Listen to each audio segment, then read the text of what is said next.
Hello, all, and welcome to All Red. We have a very special edition of All Red today, and it's two firsts on the show. The first is for the first time ever on the All Red show. We are having a non-Liverpool fan on, which is my brother Matt. Matt, welcome to the show. Thank you very much for having me. I'm excited to be here. I apologize for not being a Liverpool fan, but we've got a common enemy this weekend, so hopefully we can unite around that. That's right. Matt is an Arsenal fan, and that's okay. I appreciate the apology. That'll go a long ways with the community here. We don't want too many angry comments. But the second first is we are going to preview a non-Liverpool game for the first time ever on the All Red show. And that is, of course, the Man City versus Arsenal showdown at the Etihad this Sunday, March 31st. Now, before that game happens, Liverpool are in action against Brighton. And hopefully, Liverpool, I think we can agree, Matt, that hopefully Liverpool win that game so that the Arsenal-Man City game means more, right? So that there's more intensity. There's more to play for there. Yeah, absolutely. I'm sure you can agree with that.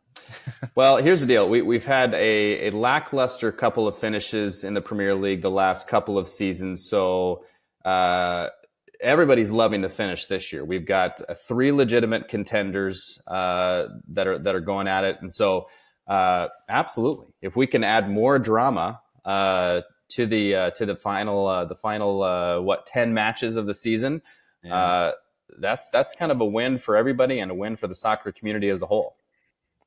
It is, which is why this weekend is so special. Now, 2 weeks ago, we were feeling, Liverpool fans were feeling what you're feeling now, which is we're just excited to sit back and watch what happens in this one, because no matter what, one or both of our top rivals for the Premier League are going to drop points, which is just a wonderful feeling. Now, of course, you felt that 2 weeks ago when Liverpool and Man City played at Anfield. And of course, that result was perfect for you. Mm-hmm. And I think a lot of Liverpool fans are hoping for a draw in this one because that's maximizing the points dropped by our two rivals. I want to know, though, Matt, what are you happy with coming out of the Etihad? Are you happy with a draw? Personally, I obviously I'm always hoping for a win, but I think as a whole, we would be happy with a draw.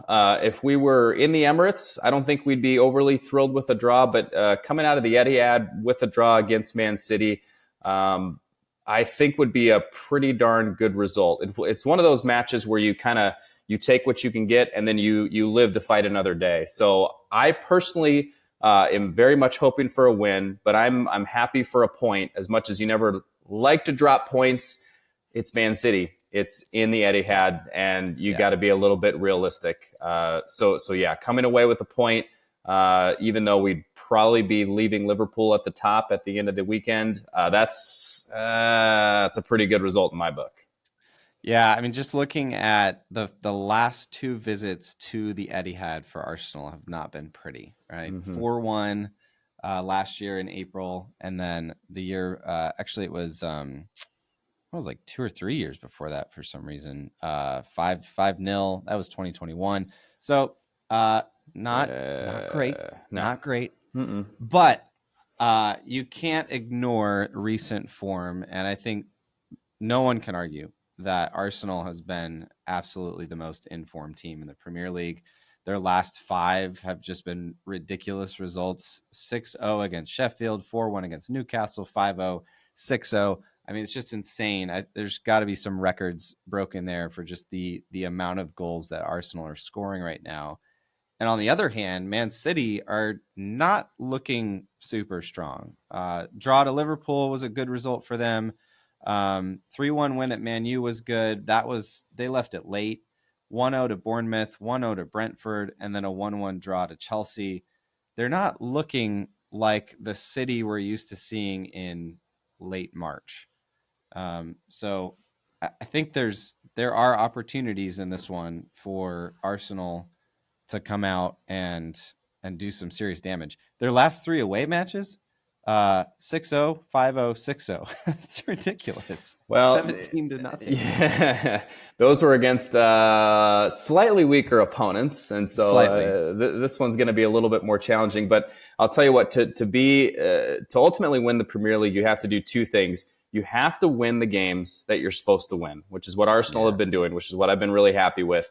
But then you also have to get the results against the top teams. So that's why this is obviously a massive, massive test. So if we can come away with the point, again, that's what you need to do. And then you need to secure wins against those bottom teams, which is what Arsenal have been doing. So they need to keep that rolling this weekend. Again, just a massive weekend in regards to the Premier League title chase. Who do you think, as far as Arsenal players, who's kind of the key, maybe 1 or 2 Arsenal players that if they're having a good game, Arsenal stands a chance to come away with points? I think as with most games, I think this one is going to be won or lost in the midfield. So for Arsenal, I look at 2 players. I look at Declan Rice, who's playing that deeper lying midfield role. He has been pushing up a little bit more recently. And I think about Martin Odegaard. If both of those guys can have good games, and if we can have a little moment of magic from Odegaard with an assist or a goal, I think that's going to bode well. On the flip side, I think when I go in and I'm playing against Man City, the player that I'm most scared of is not Erling Haaland, it's Kevin De Bruyne. He creates so many opportunities. He's so dangerous with the ball outside the box. So Arsenal have to contain him. And if he's contained, I think the result will be positive for us. Yeah, if you can contain De Bruyne, I mean, we saw that when he was out for City, they were dropping points. Now, I wonder if your Spanish coach will look at a little bit of film from the Liverpool City game 2 weeks ago, because Wataru Endo put on an absolute masterclass against De Bruyne, so much so that they had to sub De Bruyne off in like the 65th minute, and he was whining and complaining to Papa Pep that the little Asian guy in the midfield wouldn't give him his ball back. So there was just a little lip reading there. But I wonder if there's something to be learned there of how to play him and frustrate him in the midfield. I agree. I think Erling Haaland is not someone who's going to create his own chances per se, but will obviously finish, when it's served up to him. And if a defense can avoid that, he's pretty easily neutralized up top. Man, this is going to be fun. This is going to be a fun watch. Again, like zero pressure for Liverpool fans, because at the end of the day, someone's dropping points. And I can agree your sentiment early on in this video that I think City is everyone's common enemy. And to be honest, I was trying to think like, hey, it'd be cool to like get a Manchester City fan on here on this video to kind of have a back and forth, get both sides. And then I remembered that, there really aren't any Man City fans out there. And I certainly don't know of any. So I don't know any Man City fans personally either.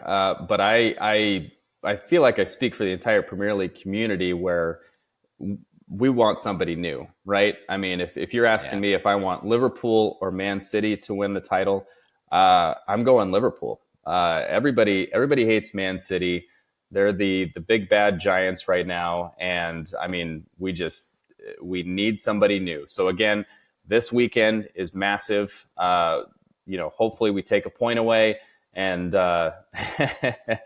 get somebody else in there. Get Man City out. Come on, let's do it. Let's go. Yeah, I agree. And, there's probably a few fan bases that would disagree. Maybe some Tottenham fans, maybe some Everton fans that would rather see kind of the faceless oil rig club that is Man City keep winning, because nobody really cares. They don't have any fans. But I agree. Let's put this evil empire to rest and get some fresh blood up there. I was going to say something else and I completely forgot. No, here's what it was. This weekend kind of feels like the last like mountain to climb for City, Arsenal, Liverpool. Liverpool's playing Brighton at home, not as big of a game, but it feels like after this, it's like all downhill for the final 9 to 10 games, and it's just going to be absolutely like an incredible race. So, yeah, one important thing that Liverpool has going for it is you've got significant, if you want to call them distractions, in the Champions League for Arsenal and for Man City. Big games happening there, obviously. Arsenal have Bayern Munich that are coming up right after the City game, and so those are big matches. Those are big distractions, and I would say a benefit to Liverpool in regards to the ultimate Premier League title chase. Yes. And it is a good reminder that we don't have Champions League football. We do have Europa League, which we're trying to win. But certainly, Atalanta is certainly not a Bayern Munich or a Real Madrid who City are facing. So yeah, certainly some big distractions there. And if City and Arsenal can make it past those two, there's a chance that you would play each other in a semifinal matchup, which would just be absolutely insane. So yeah, lots to play for. I'm thrilled. It's going to be an absolutely incredible watch. Are you going to be able to watch it live on Sunday? I don't know. With the Easter festivities, it might be a little bit challenging. One of my boys reminded me of that. They're like, "Hey, Man City and Arsenal are playing on Easter," and I said, "Oh boy, yeah, that's totally true." Forgot. So I totally forgot about we absolutely would be watching live if not for that. Otherwise, we might have to try to avoid checking the phones and watch the game later. So we'll have to see. Yeah, that's right. That's right in the middle of Easter Sunday service. And even the Liverpool game will be in the middle of those festivities. So yes.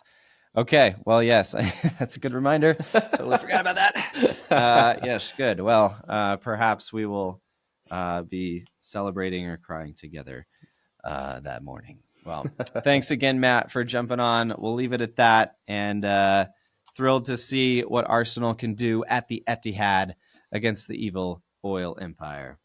Thanks for having me. Appreciate it. Anytime.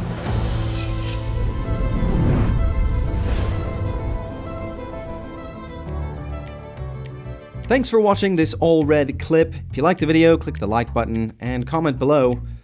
Let me know something about whatever it is you want to say. And of course, consider joining the All Red community by subscribing to this channel. It's fast, it's easy, it's free, and it's all red. And you're welcome to stay here and keep watching this video as long as you like. But I actually need to go. So thank you. I'll see you later.